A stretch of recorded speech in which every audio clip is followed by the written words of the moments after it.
Beleza. É, então, a proposta do Putin, na verdade, eu até escrevi um artigo pro Strategic Culture que vai sair agora, que classifica ali o título do artigo é uma proposta, uma última chance, um ultimato. Né? São as três naturezas desse pronunciamento do Putin. O que isso significa?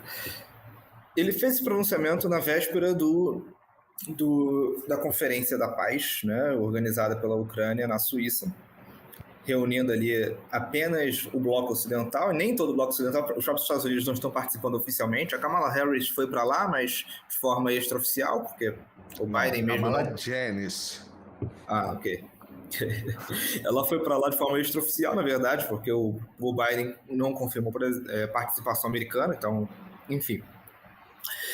O que significa? Né? Vai haver ali mais um desses espetáculos, que já ocorreram vários, em que a Ucrânia e seus apoiadores se reúnem para propor a paz, né, sem a Rússia. Então, como se pudesse existir ali alguma negociação só com um lado. É interessante isso, porque assim, não existe nenhuma negociação que só tenha um lado, né, nem comercial, nem muito menos militar. Quando você vai fazer qualquer tipo de acordo diplomático, tem que ter dois lados. Se tem um lado só, não é diálogo, né, é um monólogo. Então, assim, é mais um desses espetáculos que o Zelensky organizou aí para fazer ali um discurso de que a Ucrânia não é contra a paz, a Ucrânia é a favor da diplomacia, e a Rússia que não tolera uma solução diplomática.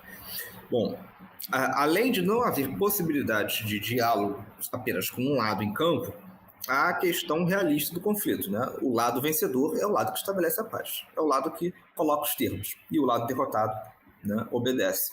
É assim que funciona. O máximo que o lado pode derrotar, que o lado derrotado pode fazer, é pedir clemência e o lado vencedor ceder em algum ponto. Bom, e a Rússia fez exatamente isso na véspera da conferência. Colocou seus termos. Né? Esses termos de paz russos vêm sendo atualizados com o tempo de acordo com os interesses territoriais russos, que também são atualizados de acordo com as reações ocidentais. Vamos lá, vamos lembrar o começo da Operação Militar Especial, fevereiro de Isso é importantíssimo. 2022. Fevereiro de 2022. Qual era a demanda russa? Donetsk e Lugansk serem reconhecidos como países, não como parte da Federação Russa, como países independentes. Era essa a demanda, única demanda territorial russa, né, que fossem reconhecidos como países. E a Ucrânia deveria se desmilitarizar, né, e estabelecer ali um corredor humanitário que permitisse a comunicação do território ucraniano com a Crimeia, né, acabar com o bloqueio de água, bloqueio de abastecimento, por aí vai. A Ucrânia estava prestes a aceitar todas essas condições de paz, né? Há muitos relatos, muitas evidências de que houve até mesmo encontro presencial entre Putin e Zelensky, né? Ali nas conversações de Ankara, e até que teve a visita ali, tão falada, do Boris Johnson à Ucrânia, dizendo: não, nada disso vai acontecer, nós vamos armar a Ucrânia até o fim e vocês vão ter que lutar. O Zelensky, sendo fantoche, como sempre foi apenas obrigado ali a atender essa demanda, e a Ucrânia está aí lutando agora. A promessa de lutar até o último ucraniano está chegando, né? Está bem perto aí do último ucraniano. E, enfim, essa era a situação em fevereiro de 2022. A partir disso, a Rússia atualiza seus interesses territoriais. Se a Ucrânia não quer reconhecer Donetsk e Lugansk como territórios independentes, a guerra vai continuar. E Donetsk e Lugansk pedem para fazer parte da Federação Russa. E Zaporozhye e Kherson, que formam ali o corredor necessário para a segurança da Crimeia, passam a ser um interesse territorial russo, porque se a Ucrânia não garantisse o bloqueio, né, o fim do bloqueio humanitário, não haveria nenhuma garantia de segurança para a Crimeia. Então são feitos os 4 referendos em setembro de 2022. Donetsk, Lugansk, Kherson e Zaporozhye passam a fazer parte da Federação Russa. Isso não é... Tem muita gente que acha que isso é uma canetada, um decreto do Putin. Não é. Primeiro foi decreto, depois foi lei aprovada no parlamento e já houve mudança constitucional. Na Constituição russa, as 4 novas regiões fazem parte da Federação.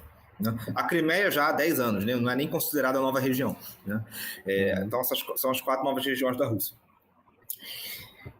Por enquanto, né, são essas regiões que a Rússia tem como requerimento para garantia de paz. E foi isso que o Putin ofereceu ontem.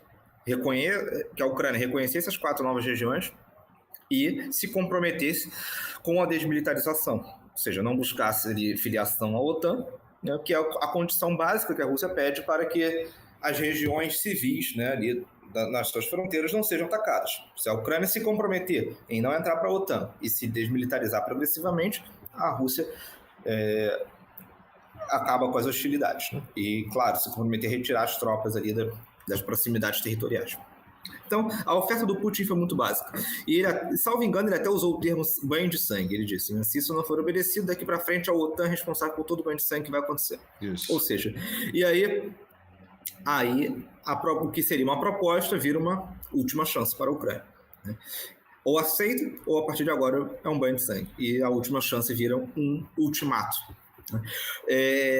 Então, obviamente a Ucrânia não vai aceitar, porque a Ucrânia não está em posição de aceitar nada. A posição é da OTAN. Nem de negociar. E a OTAN não conseguiu abrir o novo flanco que ela queria, né? Na Geórgia. A Geórgia disse não. A Moldávia está perto de dizer sim, mas ainda não tem nenhum motivo para atacar as regiões rebeldes, né, da Transnistria e a Gagaúzia. Então não foi aberto nenhum outro fronte e a OTAN não pode interromper a guerra de procuração contra a Rússia. Ela pode abrir novo fronte, não interromper. Então, enquanto não for aberto novo fronte, não haverá permissão para a Ucrânia negociar. Então, sem negociação, o que nós temos agora é o começo de uma nova fase na Operação Militar Especial. O Putin deixou bem claro nas entrelinhas ali que os interesses russos serão atualizados. Haverá uma atualização dos interesses territoriais e estratégicos. Tipo possivelmente, a Vasta, né? Sim. Possivelmente ali o que todo mundo aposta, né, com muita base do que está falando é pelo menos Odessa e Kharkov, né? Porque Odessa é o que garante a neutralização da Ucrânia, sem mar não vai ser nunca uma potência, e Kharkov é o que garante ali um corredor de segurança para uma zona de segurança para a região de Belgorod, né? Então, esses provavelmente serão os novos interesses russos atualizados, né? Por enquanto, a oferta permanece e a Ucrânia já rejeitou, né? Já teve até pronunciamentos com rejeição, etc. Mas, por enquanto, esses são os termos russos colocados na mesa. Se a Ucrânia aceitasse isso, a guerra teria terminado ontem. Como ela não aceitou, até a guerra vai terminar no futuro. Seja amanhã, seja daqui a 5 anos, porque é muito possível que essa guerra dure muito mais do que as pessoas estão imaginando, né? Os russos têm uma característica muito específica da sua mentalidade militar, né? que é travar guerras lentas, prolongadas. Basta ver como é que foi a Segunda Guerra da Chechênia, durou 10 anos, foi assim que a Rússia esmagou a Chechênia nos primeiros anos e depois foi levando todo o processo para terminar a guerra durante muito tempo. É basicamente o que ela está fazendo na Ucrânia, né? Em sentido macro, é isso, né? Triturou a maior parte do exército ucraniano, das forças de defesa ucranianas, das milícias nacionalistas, etc. E agora as hostilidades vão sendo levadas em longo prazo. Então é muito possível que essa guerra dure muitos anos, né? E quanto mais durar, mais a Ucrânia vai perder, tanto em território quanto em vidas. Basicamente isso. Essa questão que você falou, por exemplo, de Odessa, para mim, assim, desde o início, eu vou falar de 2022 com o ínfimo conhecimento que eu tinha sobre a questão. O pouco que eu tinha aprendido ali sobre a história de Odessa, né, de ter sido fundada por Catarina e tudo mais, o problema, né, o histórico do como é que se chama? Não é genocídio, porque foram 100 pessoas, né, que foram queimadas vivas lá durante a época do Maidan e tudo mais. Massacre de Odessa. O massacre, isso era a palavra que estava faltando. Isso é fundamental, aliás, porque a Odessa é uma cidade que muito, muito, muito dificilmente a sociedade russa vai aceitar que continue com a Ucrânia. Por vários motivos, mas principalmente porque ali o genocídio contra os russos étnicos ficou claro. com aquele incêndio, para quem não sabe o que foi esse incêndio, esse massacre de Odessa que a gente está falando aqui, foi uma ocasião em que havia um protesto pacífico dos russos étnicos contra as medidas racistas do governo, e o Azov e outras milícias nacionalistas ucranianas empurraram os manifestantes, foram formando um cerco, empurrando os manifestantes para dentro da sede do sindicato, era a sede da União Sindical, né? Colocaram ali fogo com todo mundo dentro. Agora eu não lembro o número exato de mortos, mas... Foi na faixa de 140, se não me engano, uma coisa assim. Por aí. E foram queimados vivos ali, todo mundo vendo, foi um evento público. Aquilo ficou claro para o mundo inteiro, todo mundo viu o que aconteceu. Até hoje, ninguém foi preso por isso, ninguém foi investigado, ninguém foi punido, não houve nenhum processo, não houve nada. E naquele mesmo ano, meses depois disso, né, em outubro, foi em Odessa, né, que o presidente Poroshenko fez o famoso discurso, né, prometendo às crianças russas uma vida em abrigos, né? Ele disse: nós teremos trabalho, eles não terão. Nós teremos pensões, né? Eles não terão. Nossos filhos irão para escolas e jardins de infância, e os deles ficarão em abrigos antibomba, né? Essa foi a promessa dele em Odessa, né? Então, os principais aspectos do genocídio antirrusso ficaram claros ali naquela cidade, né? Então, assim, a sociedade russa mesmo reagiria de uma forma muito ruim se o governo Putin abrisse mão de Odessa. Exatamente, esse é o ponto que eu falo, que é o custo político. O custo político de Odessa por um governo Putin, o Kremlin, toda a organização governamental da Rússia, o custo político seria muito alto. Acredito que o próprio povo russo ia falar assim, não, irmão, não dá. Isso não dá para fazer, né? A gente pode... Tem certas coisas... Tá bom, a parte ocidental, ninguém quer ser russo, né? Ou uma boa parte não quer ser russo. Vamos tentar, de repente, fazer uma coisa ali para amenizar nosso problema ali nas fronteiras, né? A parte ocidental nunca foi, de fato, nunca foi russa, né? Porque também nunca foi ucraniana. Foram territórios ali que a União Soviética anexou no pós-guerra, né? Que, inclusive, o Putin já está falando em devolver, né, aos países de origem. Que eu acho que seria uma forma até de pacificar as relações ali, né? Seria uma solução interessante. A Polônia tem muito interesse na região, a Hungria, para quem, eu não sei se eu já conversei isso com você, mas eu tenho um amigo húngaro e ele era húngaro. Na verdade ele nasceu numa região que eu não vou lembrar o nome agora, que quando ele nasceu era Romênia, né? Naquela época dos colapsos lá, né? As divisões foram meio que feitas no lápis, né?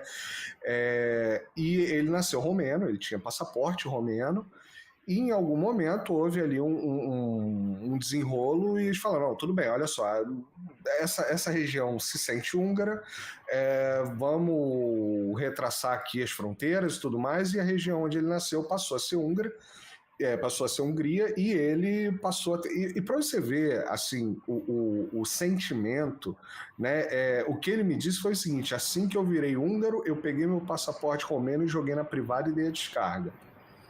Então, assim, às vezes é interessante para as pessoas entenderem o sentimento dessas regiões fronteiriças, que às vezes é bem complexo, é bem difícil de entender, né?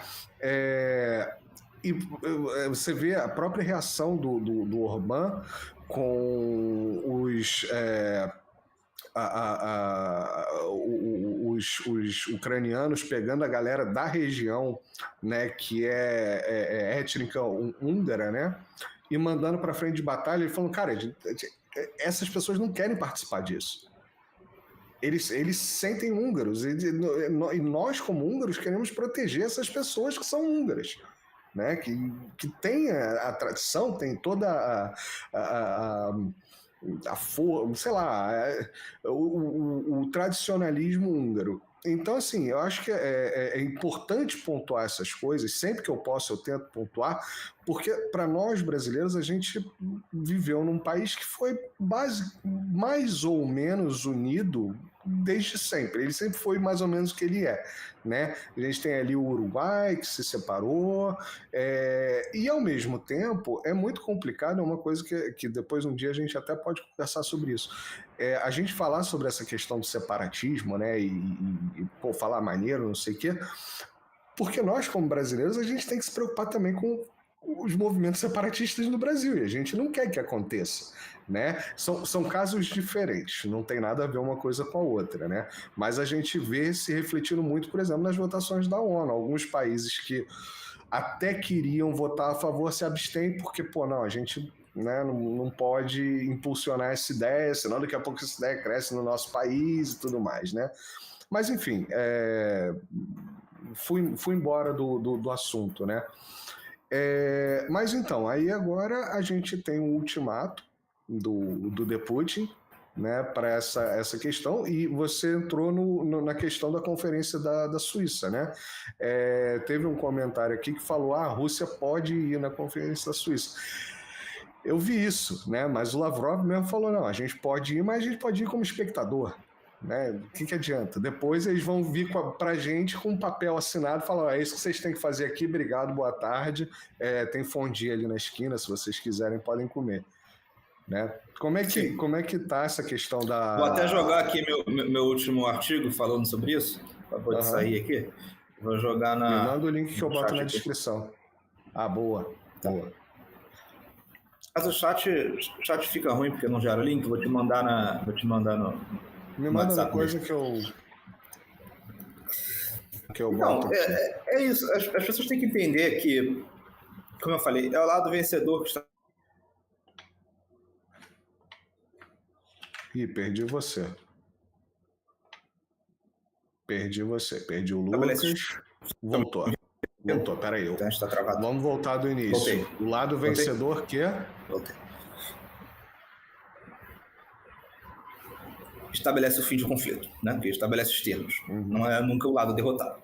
E nem a existência de princípios específicos, etc. Mas é a realidade concreta, né, do lado que está vencendo. Vamos lá, comentei isso hoje. Paz, diplomacia e direito internacional são palavras vazias, são princípios imateriais. Smersh, Iskander, Uragan, Grat são realidades concretas, né? São o que determinam ali o fim de conflito. Então, o lado... Eu falei aqui o nome de... Porque entendeu, de sistemas lançadores de mísseis. Então, enfim, o lado que está vencendo estabelece os termos, o lado que está sendo derrotado obedece os termos, pode pedir clemência e ser atendido ou não. Isso é o fim de conflito. Paz é sempre a paz do vencedor, nunca é a paz do vencido. Então, qualquer conferência de paz organizada pelo lado derrotado no conflito é uma paródia. Isso não existe.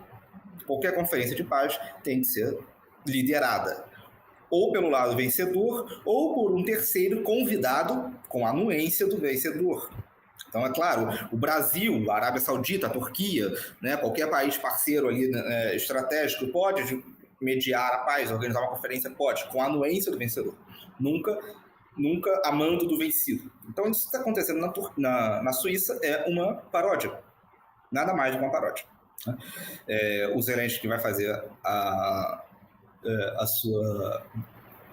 sua carta de paz, né? O que ele quer? O que ele quer? Os territórios que a Rússia quer. Então, não vai ter paz nenhuma saindo daí. Então, nada que está ali pode ser levado a sério. A resposta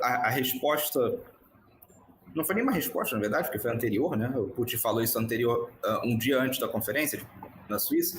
Então, vamos colocar a proposta, né, do Putin, da Rússia, é uma proposta concreta. Qualquer proposta que a Rússia fizer e for atendida, gerará o fim imediato do conflito.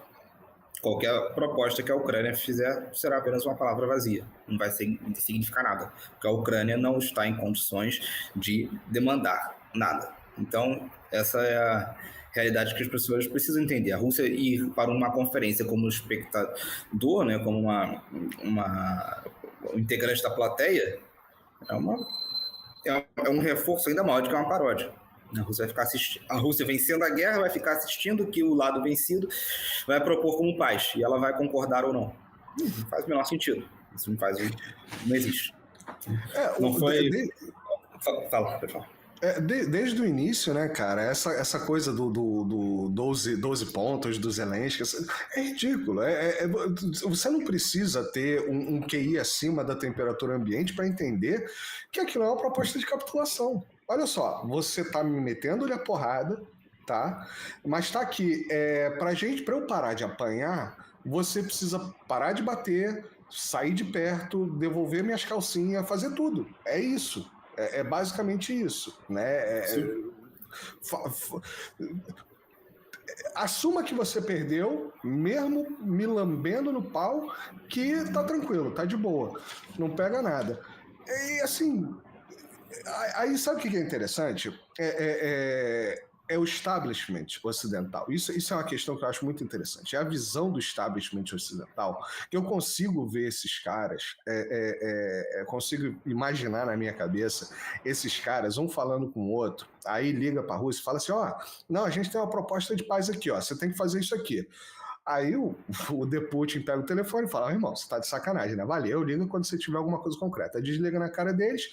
Aí o Biden, tadinho, o Biden não tem mais capacidade cognitiva nenhuma, né? Mas sei lá, o Macron do outro lado tá assim, caralho, não dá pra conversar com esses russos, eles não entendem nada do que tá acontecendo.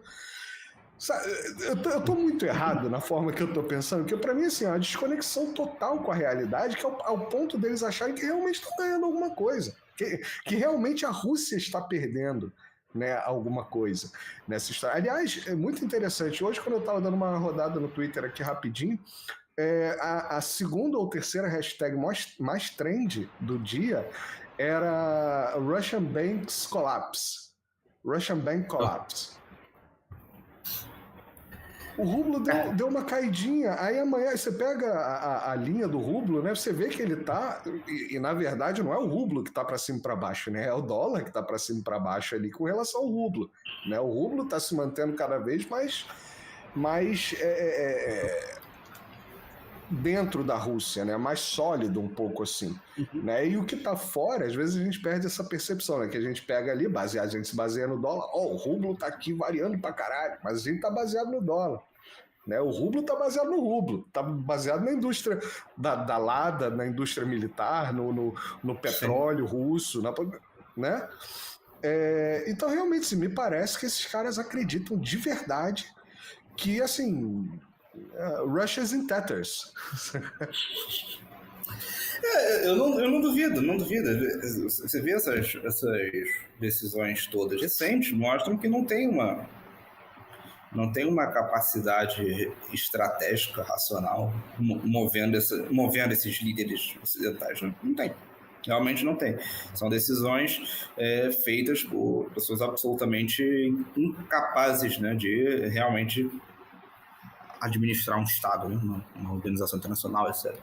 Então, eles realmente acreditam que podem tirar. Assim, a própria insistência em manter uma guerra de procuração com a Rússia é um sintoma disso. Eu não acho nem que eles acreditem em estar vencendo, porque isso já é impossível. Eles até estavam há tempo atrás, hoje em dia não. Mas eles acreditam que ainda podem gerar algum dano à Rússia, um desgaste, né? Eles não conseguiram desgastar a Rússia com a Ucrânia.